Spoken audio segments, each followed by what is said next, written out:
Planning to give your USMLE step 1 but don't know where to start, then this is the place for you guys. So I've divided this video into 3 phases. One is the preparatory phase, like before you plan to go about step 1. Number 2 is the long consistency phase, which you need to be sure that you're doing same things over a longer period of time. And number 3 is the day of the test. So let's go, guys. Number 1, very important, find your own way and trust yourself. So you will have a million people who've given USMLE step 1 and a zillion tips that they have about read this, read that, study this much and these many hours a day. But no, everyone is unique. And you've done beautifully in your med school due to the way that you've been studying. So listen to everyone, but hear what your heart has to say.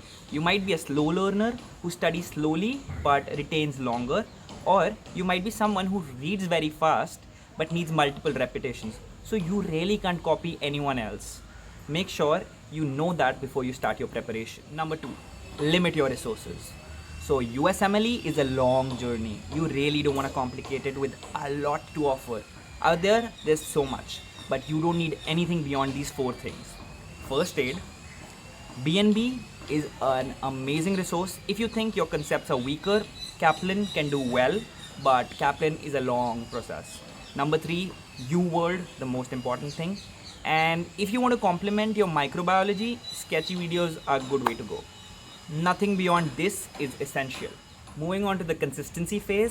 Number 3, build your concepts. Okay, I cannot stress this enough, but USMLE has a way. It will somehow extract the concepts out of you, and no amount of cramming is going to help you with that. So I still remember like the concepts I spent hours and hours on neurology and anatomy, even during my first year, second year, final year, that I thought I might have been going too deep. It all comes to use.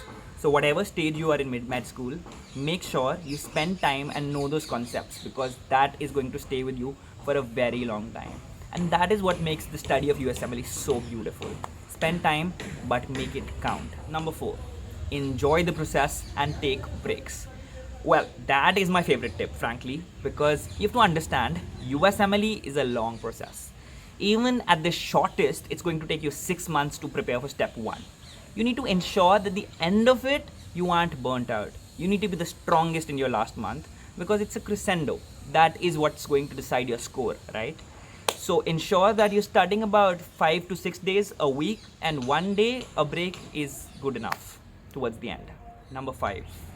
So extracurriculars and your CV is a very important part in the bigger picture of USMLE. And I see a lot of people who towards the end are like, we've not done a lot of work, we don't know what to write in the CV. Yes, you can make do, but it has to be a long, lengthy process then, right? Ensure that you're working on your CV and grabbing those opportunities along the way in med school, and wherever you are right now, it's not too late. Any conferences you see, any competitions you see, any positions you can hold on a national, on an international level, they all add up to your CV. And it's not that you can just write anything, because you need to talk about it. And you will be confident in what you've written in your CV only once you've done that, right? So do that side by side. Number 6, UWorld is your best resource.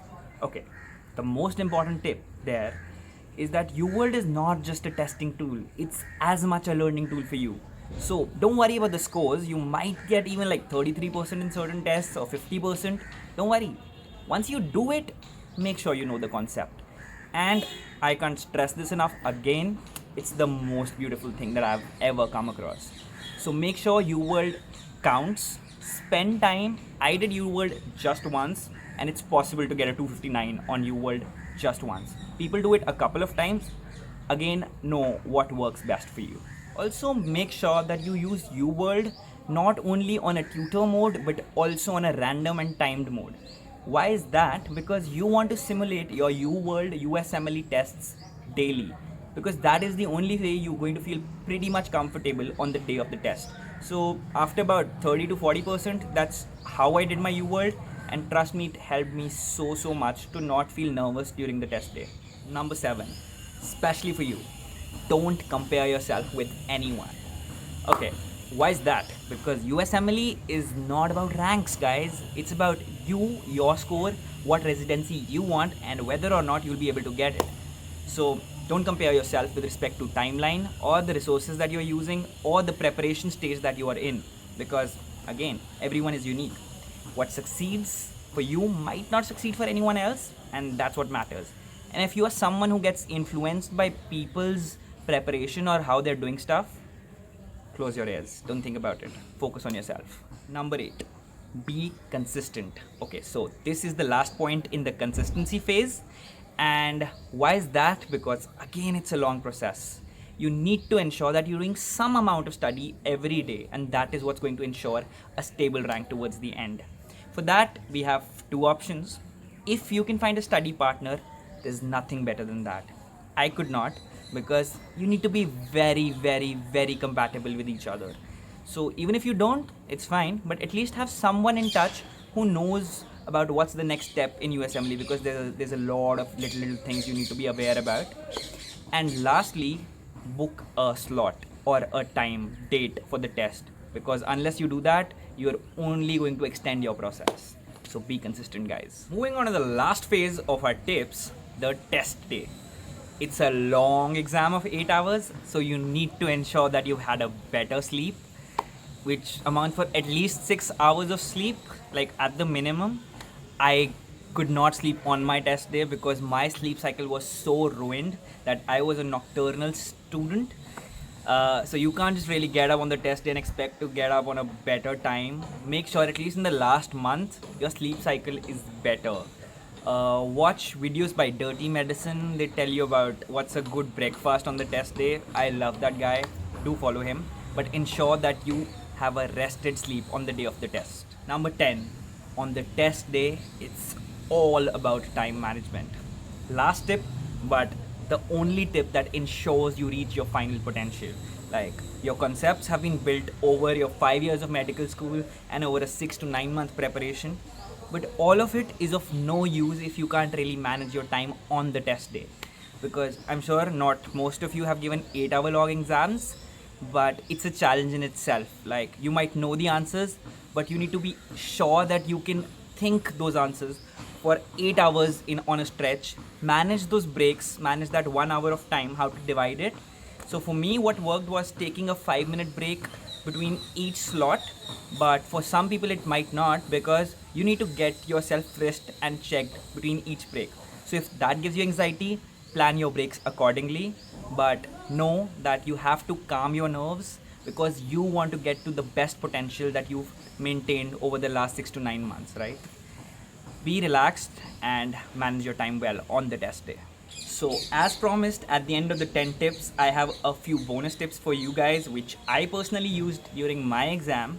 But before that, guys, if you like the content in this video, and if you want me to make more videos on topics like USMLE versus PLAB, how to study smart for USMLE, and what kinds of questions do they actually ask on the exam day, then follow, subscribe, like, and share this video to as many as people that you can, because I think that's the most noble thing that we can do, right? To help more people out there.